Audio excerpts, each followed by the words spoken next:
রবিবার সেবা ও সহায়তা পরিষদের উদ্যোগে আগরতলা প্রেস ক্লাবে এক রক্তদান শিবিরের আয়োজন করা হয়।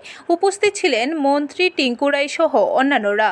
মন্ত্রী টিঙ্কু রায় জানান, সেবা ও সহায়তা পরিষদ একটি সামাজিক সংস্থা। তারাও রক্তদানের মধ্য দিয়ে মানুষের পাশে এবং সরকারের পাশে দাঁড়িয়েছে। এর জন্য সংস্থার কর্তৃপক্ষকে ধন্যবাদ জানান মন্ত্রী। তিনি আরও বলেন, গতকাল বিশ্ব রক্তদান দিবস ছিল। এই রক্তদান দিবসকে কেন্দ্র করে আজকের এই রক্তদান শিবির সংশ্লিষ্ট সংস্থার তার প্রতি বছরই এই ধরনের রক্তদান শিবিরের আয়োজন করে।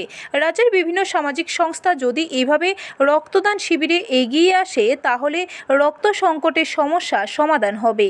ওনাদেরকে ধন্যবাদ জানাবো যে ওনাদের একটা সামাজিক সংস্থা, ওনারাও সরকারের পাশে মানুষের পাশে এসে দাঁড়িয়েছেন।